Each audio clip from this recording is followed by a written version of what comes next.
Hey guys, big shout out to our sponsor this week, Manscaped.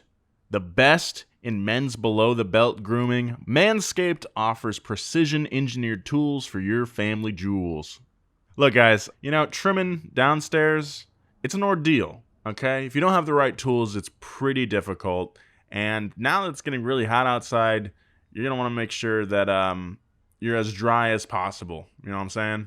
And that's why I'm glad Manscaped is sponsoring this week, okay? The Manscaped engineering team spent 18 months perfecting the greatest ball hair trimmer ever created and just released the new and improved Lawnmower 3.0. This thing is amazing. The third generation trimmer features a cutting-edge ceramic blade to prevent manscaping accidents. Nobody wants that. You don't want an accident. If there's anything I'm trimming and I don't want an accident, it would be my balls. I don't want a ball trimming accident, okay? Manscaping accidents, they're going to be a thing in the past. You'll never hear from your buddy, oh man, I clipped my balls this weekend and had to put 4 Band-Aids on there. That will never happen because they're going to be using Manscaped. One of the coolest features is the LED light, which illuminates the grooming area for a closer and more precise trim. Believe me, this is probably my favorite feature of the Lawnmower 3.0. What, you're going to aim down there with your phone? No, of course not.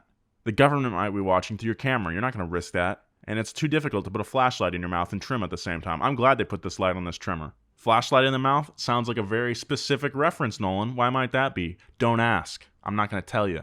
Get 20% off plus free shipping with the code GAS at manscaped.com. That's manscaped.com. Manscaped.com. Code word GAS, G-A-S. Your balls will thank you. When we met up last week, American soldiers were returning from far-off battlefields all over the world. Society was recovering from the unprecedented brutality of World War II.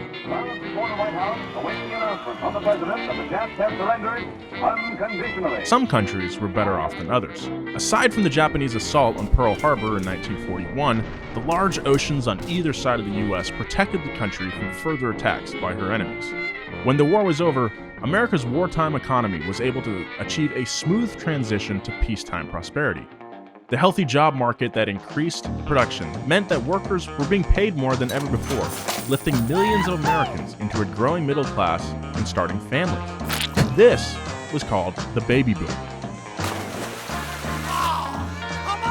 These new families in the middle class needed big cars to drive their kids around and had no problem affording them. So what does that mean for our story? Since the car was so affordable, the humble motorcycle was no longer seen as the budget option, as there were now budget economy cars to fill the gap. This new reality meant that in America, at least, the motorcycle was a non-essential item. So if you chose to ride, that said a lot about you. This is Past Gas.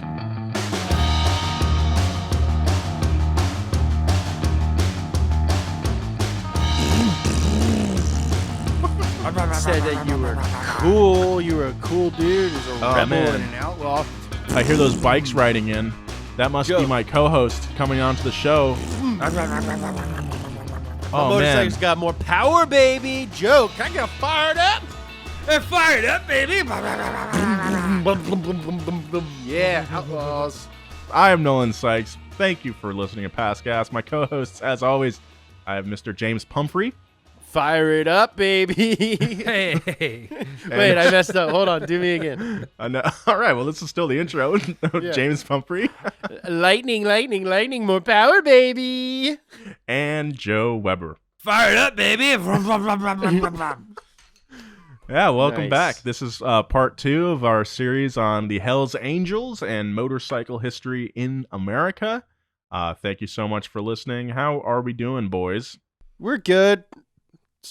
We're hanging out at home, wishing that we were out on motorcycles on freaking Route 66, hitting up Flagstaff. Yeah, or just like cruise up Highway 1 with my old lady on the back. Yeah, that sounds really good. I actually have been very tempted to go out and buy a Honda Grom, which is kind of a motorcycle. It's more of like a big scooter. It has a clutch and a brake. I'm a beginner, James. I'm not good at riding. I need something that's safe. But I'm more worried about the drivers in Los Angeles than my skills. It seems like all the the only drivers left on the road are the worst drivers for some reason. Psychopaths. Yeah. Last night I was watching TV and I hear, I'm pretty sure it was a Charger or a Challenger, something Dodge, going by my house. I heard it go through all 6 gear changes. Oh my God. It was like, bah! Backfired every time, which meant that they were up in the rev range. Yeah. And people are flying down my street. It is scary out here. Yeah. That's terrifying, man. So you should probably get a really small CC motorcycle and just ride it around your neighborhood. I think you should get something like a Grom, which offers no protection because it's a motorcycle, but that's also not fast enough to get out of the way of anything. No. I have just been in my apartment, imagining the world outside. Yeah, it's been pretty crazy, but I don't know. Are you guys ready to hop back into this story? Yeah, I'm thinking about moving to Palm Springs for the summer. Yeah, is that something you could easily do? I mean, not easily, but it would be a huge pain in the ass. But no, like my lease is up, so thinking maybe I should just I'm working in my garage right now, and it's gonna get hot. Oh yeah. Hot in here. Yeah, my place doesn't have AC. So you should move to the hottest part of California. Yeah, wait a minute. I also don't have central air at my house. So if I went and rented someplace with central air, and then I could also probably get a pool because Palm Springs is much cheaper than Los Angeles. I actually really wanted to go to Palm Springs for my birthday. Mm-hmm. Unfortunately, was not able to do that because I love Palm Springs. Yeah, me too. It's great. Yeah, love the desert. Dude, we should rent a house when this is over, dude. Dude, for sure. Just you and me, dude. Only you and me. Yeah, you. Yeah, you guys just go have fun. I'll hang out. And you don't even have to pack very much because we'll just be wearing our bathing suits the whole time. Yeah, dude, we'll be in swimwear that entire time. Yeah. Or they also have pretty sick vintage out there, so even if you don't pack anything, you could go buy some cool clothes. Oh yeah, I'm sure. Sure. Yeah, very budget friendly out there, I've heard. All right, let's get into it. Enough gallivanting. Let's return to it, Nolan. Yeah, let's return to the story here. Okay. Let's return into it. Many American GIs returning home to America had relatively little issue reintegrating back into civilian life. I say relatively because no one can be expected to go from war to office life with no issues, and there were certainly people who had a lot of trouble with this. Life in every theater of war was a mixture of monotony, anxiety, paranoia, extreme duress, and adrenaline. No one made it through the war without knowing someone who lost their life or witnessed it firsthand themselves. This experience messed up a lot of people at no fault of their own. The horror of warfare can do that to anybody. And it was this trauma that kept many soldiers from going back to domesticated civilian life smoothly. We didn't know it, but our troops were coming back home with post-traumatic stress disorder, or PTSD, a quote, psychiatric disorder that can occur following the experience or witnessing of life-threatening events such as military combat.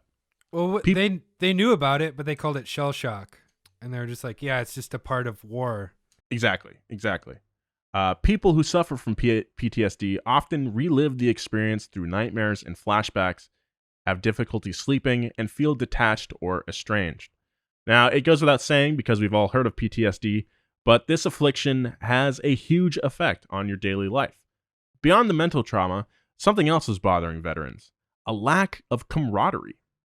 Now, obviously, none of us on this show can attest to this, but combat tends to forge strong bonds between those fighting together. You rely on one another to survive, and when you hear soldiers refer to each other as brothers, they aren't exaggerating.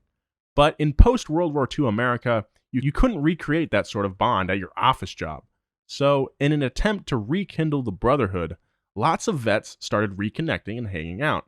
And according to motorcycle historian William J. Delaney, it wasn't long before motorcycles started coming into the picture. As we covered in our last episode, many American troops learned how to ride during the war, either through assigned roles like couriers and convoy escorts, or commandeering motorcycles to escape the stress of battle. Vets knew that bikes helped ease the pain. So these men who had been through so much and had a hard time reintegrating back into normal life because of it started riding together. These men would start motorcycle clubs. So like Nolan said, motorcycles could be found for very cheap. A new Harley-Davidson WLA military surplus bike could be had with little to no miles for only a couple $100. Some even inside the crate. Woo! That's brand new in box, baby. Can you imagine like finding a barn find surplus bike in the crate today? You know they're out there. They have to be. That'd be so amazing.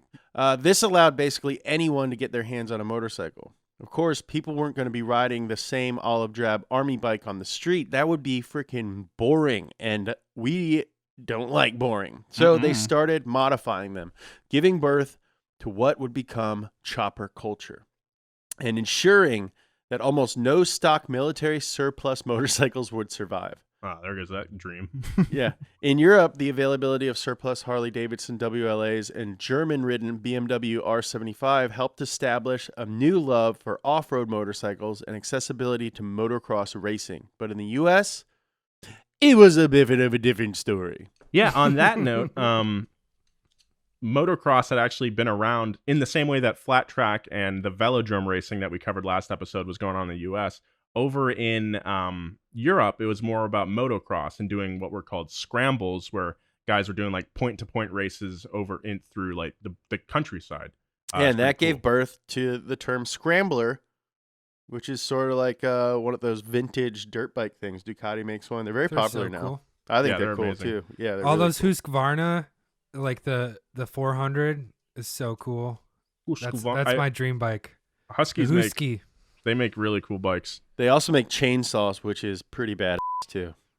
Dude, think of a motorcycle that had chainsaws for wheels, dude. Oh, dude, that'd be a snowmobile, bro. Dude, that's a real chopper. Oh, nice, dude, nice. That reminds me of my cousin, who is a professional lumberjack, and he just got his first prologue. Oh my god, bring it. It was so good we had to bring it back in episode 2. Such a solid joke. If you missed that joke in episode 1, go back and listen to it. And subscribe while you're there. Yeah, we make this show every week. And to make sure you don't miss any of them, just go ahead and hit that subscribe button. I know you hear YouTubers saying that all the time, like, don't forget to like and to subscribe. But it really is the best way to not miss anything. If you like this episode, if you like this show, subscribe. If you don't, I'm sorry. Yeah, if you've been charmed by our brilliant sense of humor and good looks already, you might as well just hit that subscribe button right now. If you do like this, please hit the subscribe button. If you don't like it, I don't know, maybe you're a masochist. Hit it anyway. By the end of Dub 2, there were fewer than 200,000 registered motorcycles cruising around in the States. Within the next 5 years, that number would increase to over 1 million. Motorcycle clubs began sprouting up as more vets found bikes. We're talking about veterans, not veterinarians. For most members, the club was a way to escape the dull monotony of suburban life. They would primarily take part in sanctioned races, go on long group cruises, and overall just blow off steam before returning to the everyday grind. But for some, the activeness and adventure of these small motorcycle clubs started becoming something more. They loved the chaos and the thrills of partying like old times during the war. It provided the sense of camaraderie they craved from the battlefield, and all in all, they wanted to just have fun and raise as much hell as possible while doing it. Hell yeah, brother. Fire it up. More power, baby. Wink, wink. Yeah, I want to see the guy throwing that one out. Yeah. Riders would group up and branch off to form their own clubs, like I said. One of the largest being the Pissed Off Bastards of Bloomington. Yeah, dude. The Market Street... Po Bob. Yeah. Unironically, Po Bob. Yeah. The Market Street Commandos were another one. And the Booze Fighters. I've actually heard of the Booze Fighters. Yeah, we'll talk about them a little more in a little bit. These clubs were loosely organized and constantly causing a ruckus, but that's how they liked it, man. In the public eye, those who even knew about the clubs, as they were still relatively unknown, viewed them as little more than small groups of dudes who were just out there to get drunk and have fun. But the public's perception of motorcycle clubs was about to change. Like the Outlaws Motorcycle Club we discussed last episode, the Booze Fighters were a bunch of dudes who love bikes and booze. Also like the Outlaws, the Booze Fighters had a regular hangout, the All-American Cafe in Southgate, Los Angeles. That's near me. The club was officially formalized in 1946 by founders Willie Wino Faulkner and J.D. John Cameron. According to onepercenterbikers.com, a great resource, other members of the Booze Fighters included guys with names like George Menker, Dink Burns, and my personal favorite, Fat Boy Nelson. That's his birth name, right? Yeah. Is Dink a nickname, or is I think so. I think Dink is a nickname, but Fat Boy, I mean, I feel bad for Fat Boy Nelson. Yeah. Unless he was like really skinny, and that's why they called him that. Like, ironically, that like, I hope it's that. Dink got his name because he had two jobs, so he was dual income, no kids. Burns. Founder Wino Faulkner got his nickname when he was just 7 years old, growing up in Fresno, California, the Central Valley. The story goes that as a kid in wine country, Wino Willie would go around to different wineries and drink wine. Nice. Wino awakened his inner adrenaline junkie serving in the Pacific Theater of World War II, crewing on a B-24 Liberator heavy bomber. In a twist of fate, Wino was reassigned to a different plane before a mission over the Japanese stronghold of Iwo Jima, during which Wino witnessed his original plane get shot down. Wow. That's Yeah, like, what's that movie? What's that freaking movie from 20 years ago? Final Destination? Final Destination. Yeah. Yeah. I also think it's funny that this dude's like a badass, but he got his like cool nickname from the same place that all the girls in LA go for their bachelorette party. Yeah. Well, his other name was Lululemon Faulkner. In 1947, the American Motorcyclists Association, the preemptive motorcycle lobby in the U.S., was back to organizing races and rallies around the country. One such event was the AMA's Gypsy Tour to Hollister, which is another term that's sort of problematic in hindsight. They still use it. Yeah. So the Gypsy Tour was to Hollister in Central California on 4th of July weekend. That sounds so fun. Oh, yeah. Gypsy tours were large gatherings of motorcyclists from all over the state, but it wasn't uncommon for bikers on the other side of the country to make the journey to these events. Yeah, dudes from like Florida were riding over to go to Hollister. That's awesome. Yeah. Hollister had been a popular site for motorcycle racing since the 1930s, and now that the war was over, local businesses were ready to host motorcyclists once again. Race weekends were extremely lucrative. The goal was to attract people to the AMA-sanctioned race hosted by the home club, the Salinas Ramblers. But a lot of riders just planned on going up, camping out in the country, and catching up with their buddies, all while drinking plenty of beer. Sounds fun. Yeah, sounds like literally. Not Wino, though. Wino wanted some wine. Yeah, Wino wanted wine. That sounds like exactly what I would like to do right now. Just drive somewhere and meet a bunch of people from all over the country and hang out and drink some brews. Yeah, same. Wino Faulkner and the Booze Fighters planned to do just that and make the trek north. Little did they know, but this weekend would change how Americans saw bikers and motorcycle clubs forever. And while the Salinas Ramblers and the AMA were busy putting on their races, hundreds of riders flooded the streets of downtown Hollister, packing the town's restaurants and bars. There's like, in this tiny town, in 1947, mind you, there are 21 bars. Wow. That's a lot. Yeah, that's so awesome. And nobody who was there would deny it, but people were having a lot of fun. Maybe, in some people's eyes, a little too much fun. Uh-oh. Bikes lined the road and the sidewalks were so packed that non-party businesses like Bob Yant's appliance store were affected because customers couldn't make it in the door. If you weren't on San Benito Street to party, brother, look out. In an effort to contain the rowdiness to one street, and shield the locals from such buffoonery, the police force of just 7 officers blocked off either end of San Benito. I think there should be at least one cop per bar, right? Yeah, no kidding, right? So things started getting a little too rowdy when riders rode their hogs into the bars, which everyone thought was actually pretty sick. Dude, I think it's sick. Hey! That's awesome. I love it. Hold on, I gotta go to the bathroom real quick. The police were getting even more worried and suggested that the bars close a few hours early and stop selling beer. Bad idea. They figured that the bikers couldn't afford the hard liquor, which they were probably right. The bikers were probably disappointed, but eventually made their way from the bars to the street, where the real fun began.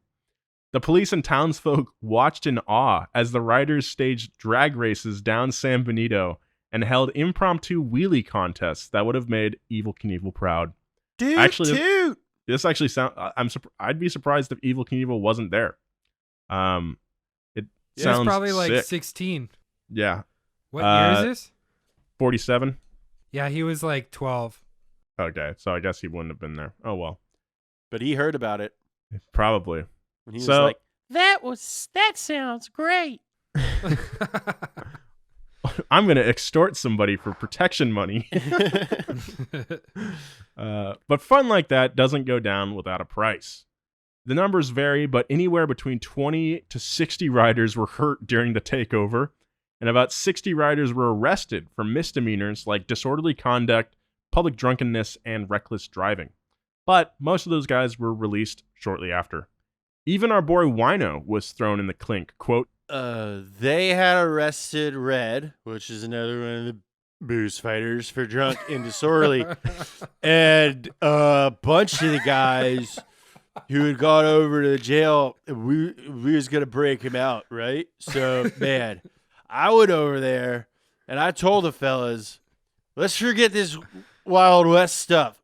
Red needs a rest, but of course the cops figured that I was the leader. And they grabbed me. And later that day, the judge says he'll let me out if I listen to my wife. And I told him, hell no. I haven't listened to her yet, so I'm not going to start now. Oh my God, your breath smells like bleach. Have you been drinking bleach? Yeah, all the wine was dyeing my teeth red. And I knew I had to go to court. Wino, is everything okay at home? Yeah, I just never even listened to my wife, and it's a problem because I don't even know when we're supposed to eat dinner or nothing. That's the biggest problem, is you don't know when dinner is? That, and I don't know what my kids' names are. Yeah, okay. While multiple testimonies from locals claimed that no one really felt threatened by the bikers, the police had other ideas. No, honestly, I thought what they were doing was pretty cool. Yeah, they were doing, they was riding down the street on one wheel. I think they were calling it a wheelie. It's really cool. My son loved it. Yeah, they were having a couple beers, but it was fun. On Sunday, 40 me? I'm from Hollister, California. You sound like you're from New Jersey. Nah, this is my Hollister, California accent. That's how we all talk. Now you sound like Christopher Walken. The Foo Fighters. The Foo Fighters. Yeah, so 40 highway patrolmen descended upon Hollister, reportedly dispersing tear gas to break up the bikers. A lot of the riders got the message and got the hell out of Hollister before it escalated. Despite the tomfoolery and hooliganism, the locals surprisingly really didn't seem to mind the brief chaos, as these quotes from people who were actually there will now demonstrate. Mechanic Bert Lanning said, there was a bunch of guys up on the second floor of the hotel throwing water balloons. I didn't see any fighting or nothing like that. I really enjoyed myself. I'm glad these guys came by. Here's a quote from hotel proprietor Catherine Dabo, who hosted many riders present that weekend. We were totally booked. Every room was full, and we had people sleeping in the halls, in the lobby, but they were great people. Just darlings. We have more trouble on regular weekends. I was never scared. If you like people, they like you. Maybe if you try telling them what to do, then look out. I'm looking at you, cops. And finally, here's drugstore owner and mother, Mary Lou Williams, who was downtown and saw it all go down. I brought my kids along. I have 2 daughters. They were about 8 and 4 at the time. It never occurred to me to be worried about their safety. We saw them riding up and down the street, but that was about all. When the rodeo was in town, the cowboys were just as bad. Only they were on horses instead of motorcycles. So it sounds like the Hollister populace thought the 4th of July weekend of 1947 was nothing out of the ordinary, just a rowdy gathering that boosted the local economy to boot. So why are we even talking about it? Well, because people who weren't even there made a way bigger deal out of the event and forever altered the course of American pop culture in the process. That's always the case, right? People see people in of it San and they Francisco blow it out of proportion.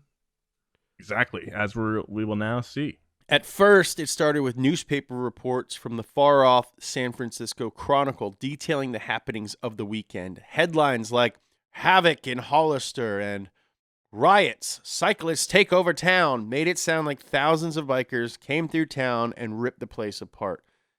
It was only when readers flipped to the story and found out that wasn't exactly the case. There weren't even any pictures taken that weekend in their stories. The weekend might have been a memory that your hog-riding grandpa told you before bedtime, if not for a photograph taken by the Chronicle photographer Barney Peterson. This picture captured Eddie Davenport sitting on a Harley-Davidson with a beer in each hand and a pile of bottles on the ground around him. Behind him is Gus DeSerpa, a movie theater projectionist who just happened to be walking out of the theater as the photo was taken. And unfortunately for everyone involved that weekend, this infamous photo found its way into the hands of Life magazine. In the July 21st edition of Life, the magazine ran Barney's photo in their This Week's Events section with the headline, "Cyclist's Holiday, He and Friends Terrorize Town." A short blurb accompanied with the page-filling photo read, "On the 4th of July weekend, 4,000 members of a motorcycle club rolled into Hollister, California for a 3-day convention. Stop. They quickly tired of ordinary motorcycle thrills and turned to more exciting stunts. Stop. Racing their vehicles down the main street and through traffic lights, they rammed into restaurants and bars, breaking furniture and mirrors. Stop. Some rested a while by the curb, like this guy, above. Others hardly paused. Stop. Police arrested many for drunkenness and indecent exposure, i.e. their wieners and butts were all hanging out, but could not restore order. Finally, after 2 days, a cyclist left with a brazen exclamation, and I quote, 'We like to show off, it's just a lot of fun,' but Hollister's police chief took a different view. Wailed he, 'It's just one hell of a mess. Full stop.'" Wailed he is my favorite phrase. Yeah, I mean, it's a Life magazine blurb, but then they throw some freaking, like, Moby Dick in there. Yeah, that's the kind of whale they were talking about. I read it like a telegraph. Yeah, I think you did a great job, James. Thanks, I guys. really like you. that. I was trying to It provide made sense some... with the voice you did, too. Yeah, Thank you. I was providing some color for the time. That's how Telegram men spoke back in those times.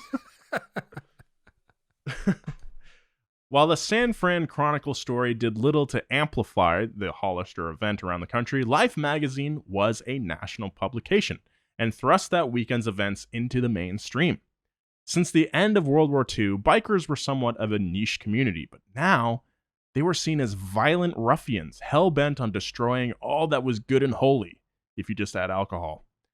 That 117-word news blurb, which barely counted as reporting, caused towns all over the country to cancel their AMA events in fear that these fire-breathing savages would do them in next. Word spread throughout the motorcycle community that the AMA had released a statement in response to the perceived carnage, that the AMA was distancing themselves from these men, that in fact, the AMA didn't represent them at all. AMA members in Hollister were at the races outside of town. It must have been the outlaw clubs unaffiliated with the AMA that burned it to the ground. According to William Delaney, this supposed statement said that, quote, 99% of motorcyclists are good, decent, law-abiding citizens, and that the AMA's ranks of motorcycle clubs were not involved in this debacle. It was that damn 1% that was responsible. There was just one problem. Barney Peterson's photo, the catalyst for this entire backlash, was fake. Bum, bum, So bum. that's where that 1% comes from?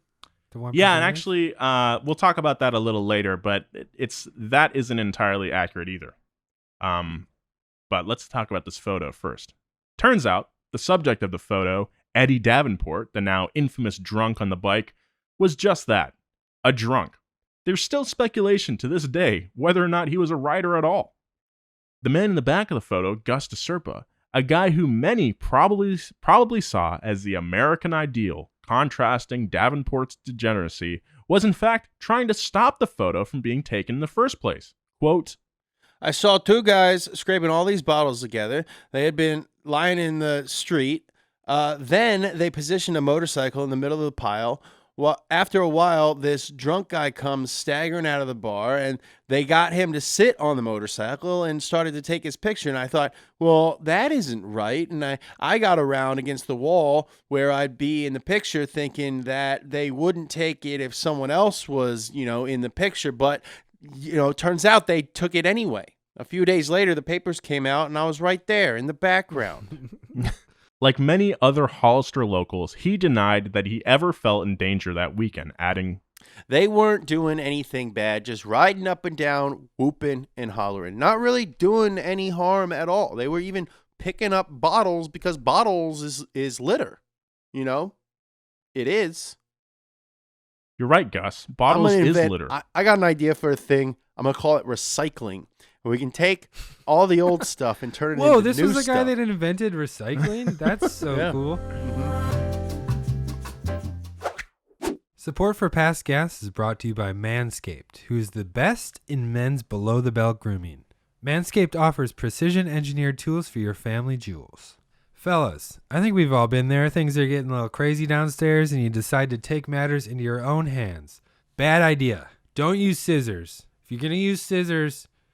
Actually, don't use scissors. Use Manscaped. Look, I'm a hairy dude. I got some freaking Mediterranean ancestry. I've been there many a times. But let's be honest. Without the right equipment, trimming your balls is sketchy as hell. That's why Manscaped has redesigned the electric trimmer. The Manscaped engineered team spent 18 months perfecting the greatest ball trimmer ever created and just released the new and improved Lawnmower 3.0.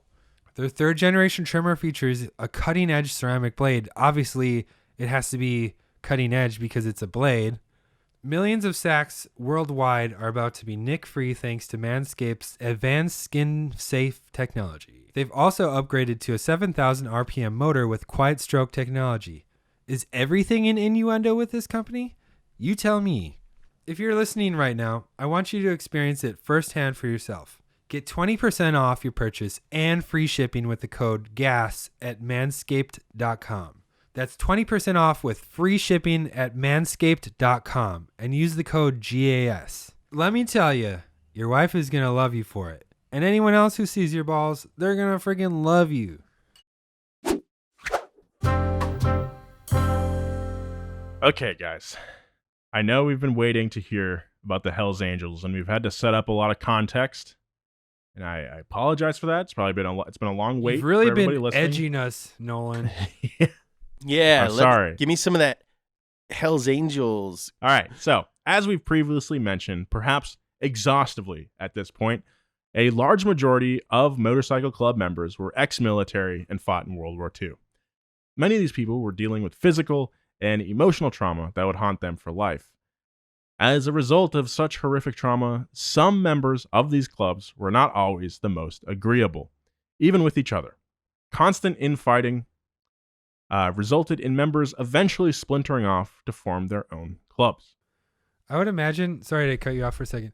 I would imagine that these like disenfranchised guys that coming back from war and they don't have any friends and they're tinkering with their motorcycle. They see this picture in life and they see this story coming out and they're like, whoa, those are my people. Like I need to find those people. Yeah. You know, a lot of MC members did not think so kindly of the Life magazine photo because they knew that it wasn't accurate. Yeah. But there was certainly a very small demographic of people who saw that and was like, that looks like a good time. Yeah. One of those not so agreeable guys was a dude named Otto Fried Lee, a member of the Pissed Off Bastards of Bloomington. Po Bob. Po Bob, baby. He left the club after the Hollister incident and headed for San Bernardino to join another club that he had heard about that consisted of other outcast members from other clubs, much like Otto. They called themselves the Hells Angels. Hell yeah. From 1948 to 1953, the Hells Angels took part in about every AMA-sanctioned event in the area. There's a lot of debate on the origin of the Hells Angels name. According to Sonny Barger, a prominent member whom we will be talking about in more detail very soon, a large number of WW2 pilots rode motorcycles in the San Bernardino or San Bernardino area. Whoa. When they would cruise by on their bikes, people would say, well, there goes some of those Hells Angels. But the name has much more deep-seated roots in history. In 1930, Howard Hughes released the movie Hells Angels, a technical marvel at the time and one of the big screen's first sound action films. Hells Angels tells the story of a fictional World War I air fighter squadron of the same name. The movie was widely controversial for its use of the word hell and other adult language, as well as its occasional sexuality. Hey, Toots, you're looking good. Oh, my goodness. Lord. Oh, bother. Now, it was a pre-code movie, which meant it was released before there were any restrictions on what could be shown in theaters. 3 people died during the production of the film during the flight scenes, and a lawsuit claiming a similar movie, The Dawn Patrol, had plagiarized Hells Angels, only increased the notoriety of the film. While being the largest box office success of a sound movie at the time with a gross of 2.5 million bones, it failed to reach the 2.9 million production cost. Still, though, because of the absolute insanity that is Howard Hughes as a person, it became one of the most influential movies of the time. And like, if you've ever seen the Aviator, the Leo DiCap movie, starring Leo DiCap about Howard Hughes, like a lot of the movie. It's weird is that you him. would not say the last syllable of his name. It's because that's what like he likes for his friends to call him. Oh, But it's see. I would think that they would just call him like Leo. Yeah, Or Leo L. DiCap. Well, we also hang out with Leo Moronity. He's another Leo. Leo Moronity. He's not a famous actor like Leo DiCap. He's actually like he's a sanitation worker. Great guy. But you know, Okay. Leo DiCap he's not like a classist. You know what I mean? He likes to hang out with everybody, including No, certainly not. car YouTubers and sanitation workers. But anyway, Leo DiCap plays Howard Hughes in the movie. And I think like at one point, Howard Hughes had like one of the biggest air forces in the world just to like, cause he had real planes flying around to make this movie. That's crazy. Yeah. Leo DiCap also has a Tyrannosaurus. He doesn't go by skull. that name. Yeah, he does, dude. I don't think you would know that. I think I would, cause he's one of my best friends. Why wouldn't they? Why wouldn't you just say the last syllable? Why would you shorten it? It's two. but- I'm cutting out 2 syllables. If you want to get technical, I'm cutting out Rio, DiCap, Rio, You never heard people say "ruh"? DiCap, bro. Sometimes we call him DiCap, bro. Yeah. Bro, doesn't Anyway, know. Leo DiCap has a Tyrannosaurus skull in his living room. A real one. And scene. The influence of Hells Angels carried forth throughout the years, and during World War II, the name Hells Angels found itself painted on the side of multiple planes. Apparently no less than 17 bombers, and an entire P-38 fighter squadron held the name Hells Angels. The logo designed for the Hells Angels pilots was that of a red silhouette of a woman with a halo and wings outlined in white. Sounds very cool. Each Hells Angel pilot had their own lady painted on the side of their plane, each with her own personality. You know, it kind of reminds me of like crap, what are those freaking anime cars called? Itasha. Oh, Atasha, yeah. Yeah, like our buddy Jimmy had his Mustang with a anime chick on the side. We've messed up by starting a company. We should have just started a club. I mean, Boost Creeps is a club. Oh yeah, Boost Creeps is a club. We have our own shirt, which you can buy now at donutmedia.com.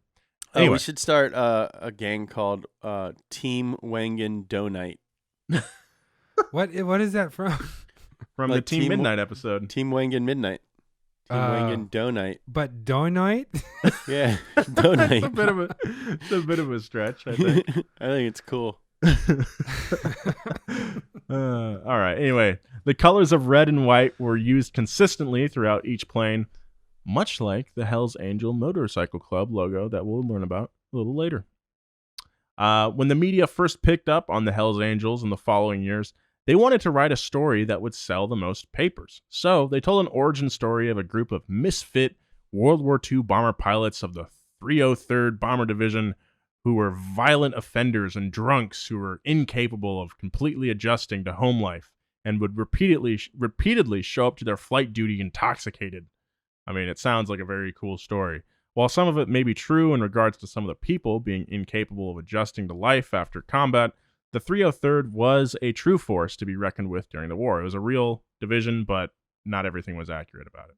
The battle record of the 303rd and all other groups that flew under the Hells Angels names show a large group of, courageous dudes who took their duty with utmost seriousness. In other words, they're performance-minded young people.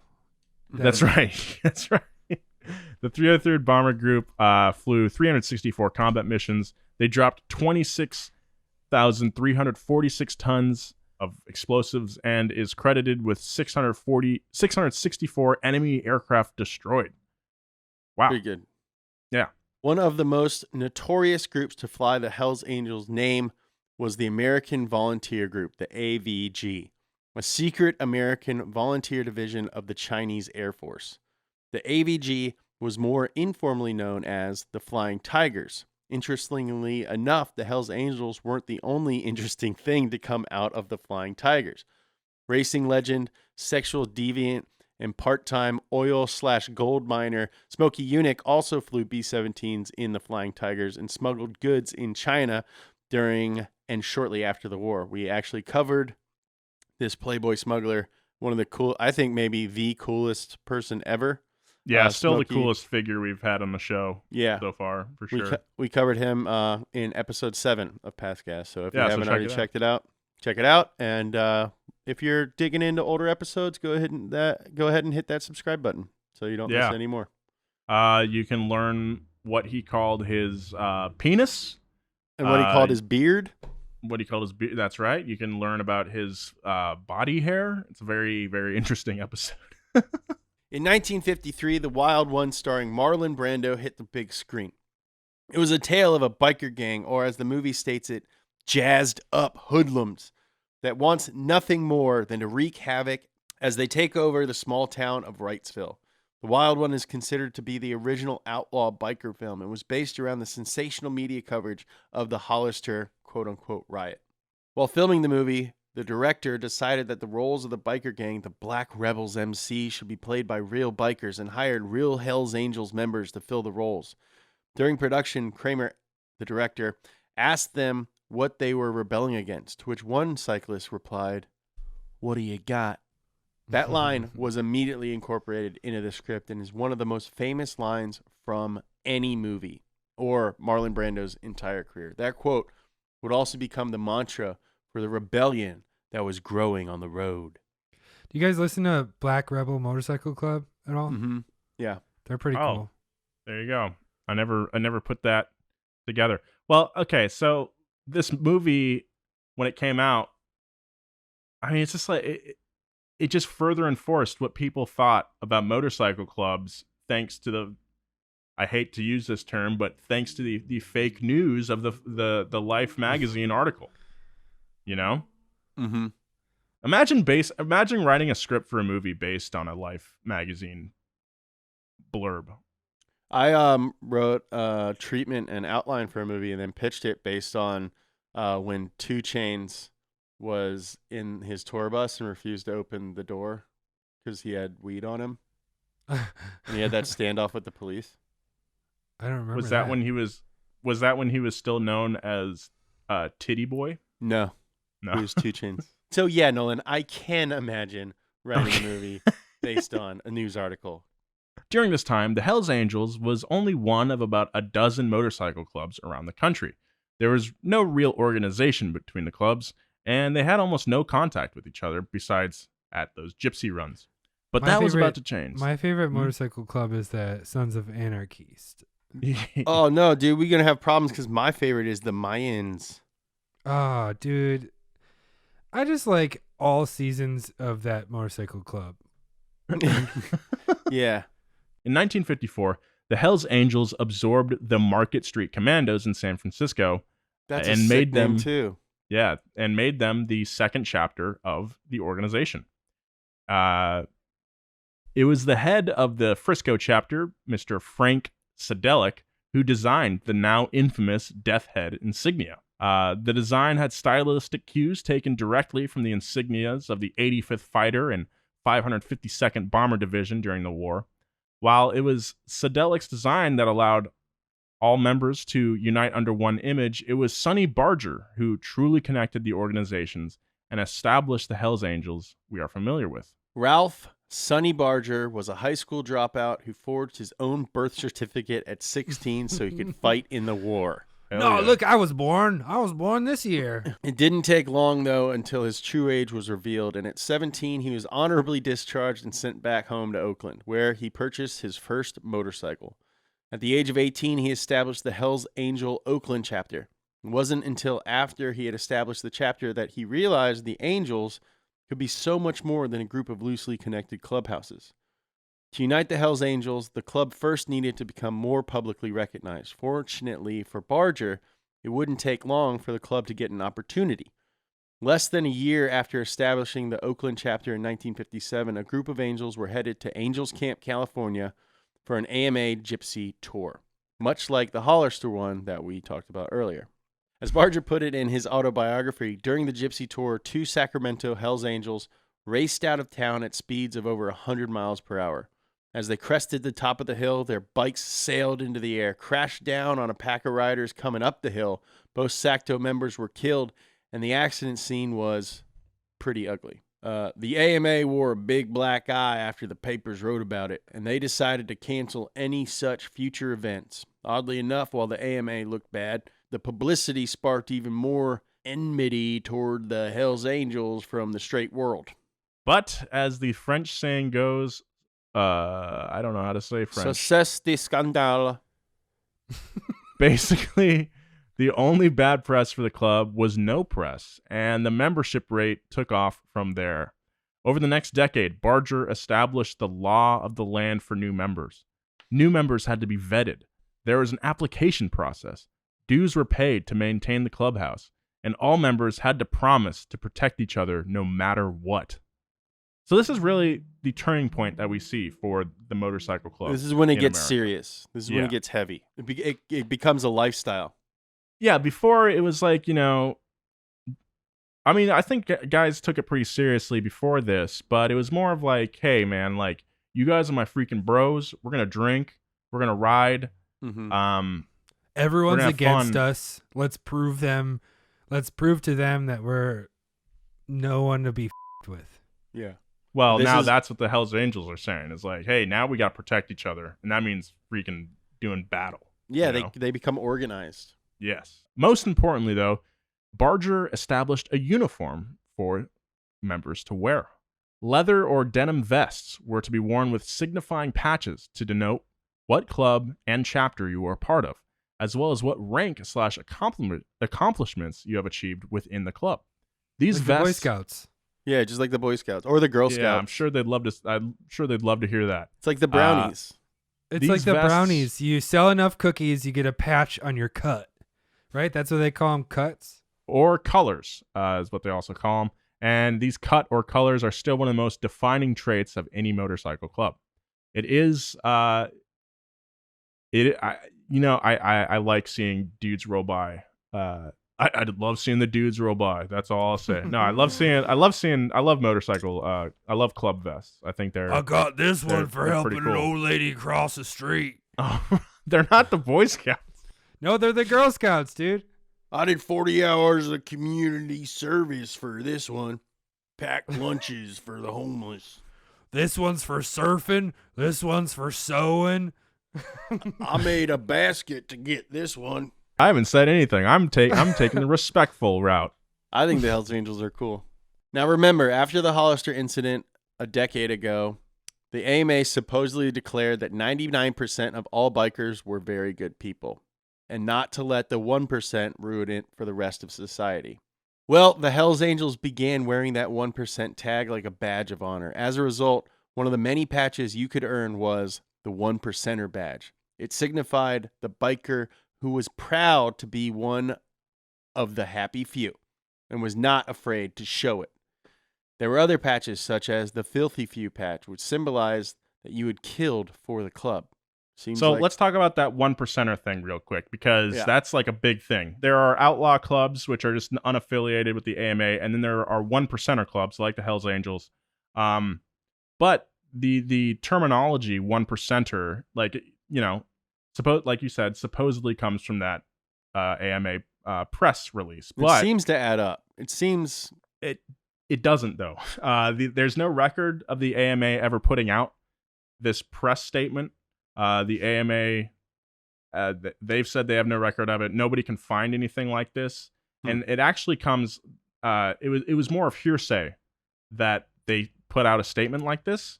It was actually more of it. Historically, it was more of an amalgamation of like 3 different letters written by different people in the motorcycle community, still having that same sentiment of like, hey, most bikers are good people. Mm-hmm. But there's no evidence that this 99% 1% press statement was ever released. Yeah, but So this whole thing is like both sides are getting information wrong and then like building this image. Basically, but yeah. like even if like no one actually said 99%, the fact that there was a rumor that said 99% probably like still could influence this 1% thing. It's the sentiment that kind of perpetuates and almost made it inevitable that this sort of mindset was going to happen. I mean, in the same way that we discussed that the Eddie Davenport photo was going to attract people, you know, like this perception that like, hey, the AMA doesn't think very highly of you. Let's wear that as a badge of honor. Yeah, I think that's kind of that's an attractive idea anyway. Yeah, it doesn't I am really different. matter. It doesn't really matter if the 1% thing was actually ever said, because that's just the mindset anyway, right? Yeah, the sentiment's the same. Yeah, the sentiment is the same. It was Sonny Barger that helped facilitate the growth of the club to 6 regional chapters and nearly 500 members by the early 1960s. That's what's so funny about this to me. Not funny maybe, but interesting, is that the Hells Angels are such a pop culture phenomenon. I mean, I remember watching like History Channel Gangland episodes about these guys. I mean, but you get the feeling that they're a way bigger organization than they really are. Yeah. Mm-hmm. You know, even throughout It's the just story. like commenters online. You think everyone is like against you, and then you realize it's like 2 people that are very vocal. Right. So yeah, it's only 500 members by the end of the 60s, and that was after the what was it, Monterey or the cresting incident, and then in Hollister as well. But it was their actions in the upcoming years that would gain them true notoriety. As it turns out, the incident at the Gypsy rally wouldn't be the last time the Hells Angels' name would be brought up. Wow. It gives me butterflies whenever you do that. I got a comment saying that I should not stop doing it, and that makes them laugh I every agree time. with that comment. That's funny. That's funny. So- That's solid gold. Yeah. I think Joe's being selfish. I have come around to start liking it because I think we just overused it that one day. yeah. In 1963, the Hells Angels took part in what would be known as the invasion of Porterville. Word of a group of Hells Angels heading through to Porterville had reached the town, and they got prepared. Immediately, they called the police and the fire department. the fire department slicked down the streets with a super slippery fire retardant gel and blockaded the streets with their trucks. How did they Townsfolk just have all this gel to like spray the street down with? Don't waste the gel. It sounds very irresponsible. Yeah. Townsfolk had heard the sensationalized reports from Hollister and armed themselves with weapons in case the Angels tried anything similar. When the leader of the pack hit the slick fire retardant gel on the concrete, he wiped out. And as soon as he touched the ground, the fire department hit them with full force with their fire hoses, blasting the guy across the street. It sounds like it's like Home Alone. It's insane. Just unwarranted. My house. I must protect it. The town set up fire retardant gel and cutouts of Michael Jordan.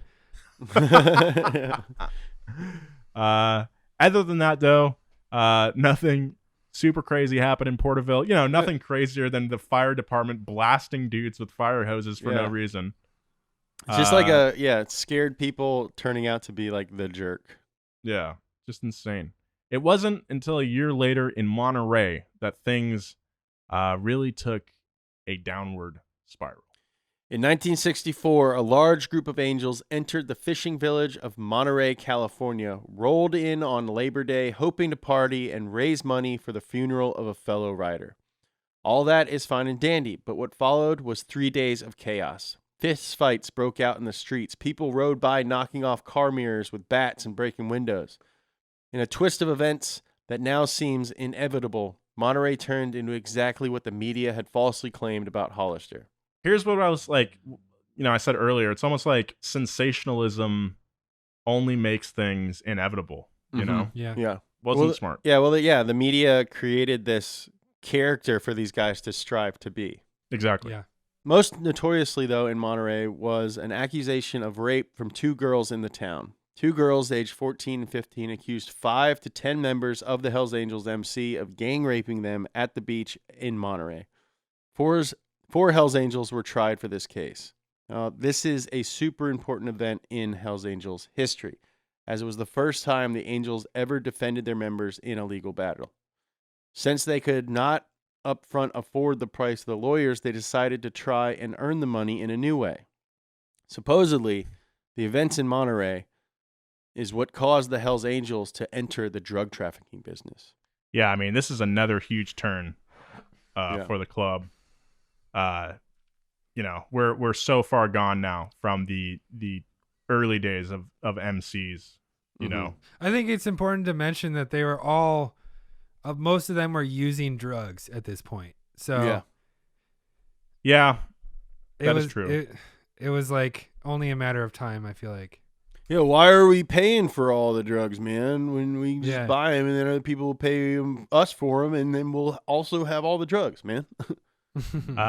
So they were able to sell enough dope to pay the lawyers, and after a year of legal battles, they got the accused members were exonerated.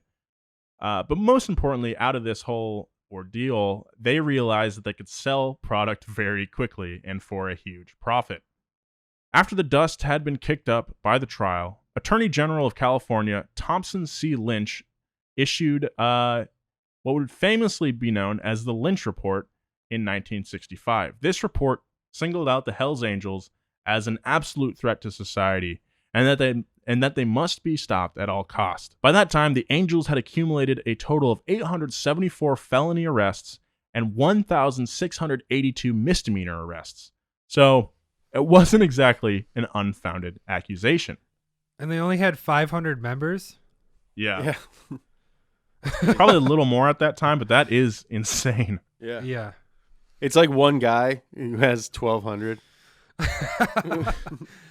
I'm the 1% of the 1%. I'm The 1% 0.001%.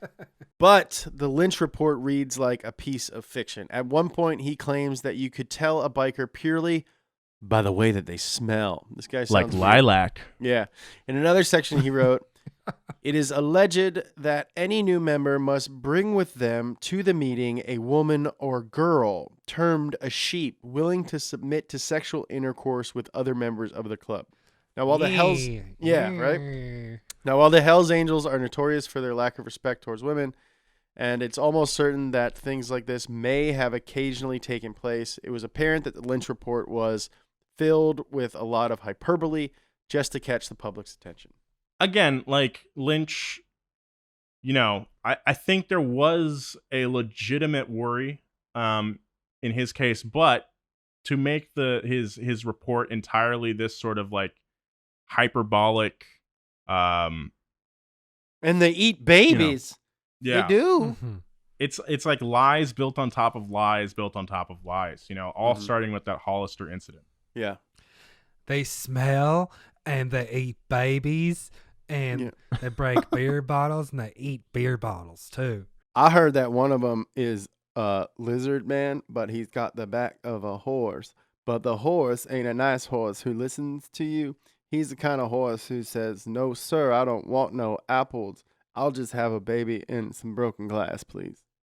I heard that when they roll into town, they buy all the movie tickets so nobody can see a movie that weekend. Critics immediately debunked the report as an I attempt heard to destroy. that when they come into town. I heard that they don't like Christmas and they don't celebrate Christmas and they don't want anyone else to have Christmas because they celebrate what's called Satanmas. And that is when instead of getting gifts and giving gifts, you steal gifts and then you break the gifts. The critics immediately debunked the Lynch report I as an heard. attempt. Oh my God. Okay, I did. As an attempt to destroy the reputation of all American motorcycle clubs. But the damage had already been done. A line had been drawn between the public and the members of 1%er motorcycle clubs, and its effects are frankly still being felt today. If it wasn't for the work of gonzo journalist Hunter S. Thompson, we may have never gotten such an inside story as to the actual state of motorcycle clubs in America, which is where we'll pick up next week on Past Gas. I'm so excited for this. This is like it was one of my favorite books when I was in high school, and I should actually catch up on it because it was really good. Yeah, I'm gonna read it this weekend. I think you guys should too. Yeah. But yeah, we're gonna go into the history of Hunter S. Thompson, who he is, get a little background on him, but also dive into his connection to the Hells Angels, because he really went in feet first and lived with them for a year, right? That's Wait, crazy. Feet first? Head Feet first. Head first. Feet Oh, yeah, first, feet first first. time. Well, guys, we're not slowing down, even though the world feels like it is. We have new content every day on our main YouTube channel, and if you're watching this on our YouTube podcast channel, thank you for finding it. And if you're not already subscribed, go ahead and hit that subscribe button so you don't miss anything. Also follow Donut across all social media so you don't miss anything there. Follow Nolan at Nolan J. Sykes on Twitter and Instagram. Joe at Joe G. Weber on both of those. And then me at James Pumphrey. I love you. Yeah, thanks for watching. Fired up. Wink, wink. More power, baby. Now, I know that you I'll probably read start. Fine. I mean, Do it then. now, I know you probably started this episode thinking it was going to be an automotive podcast, but you're wrong, okay? After talking...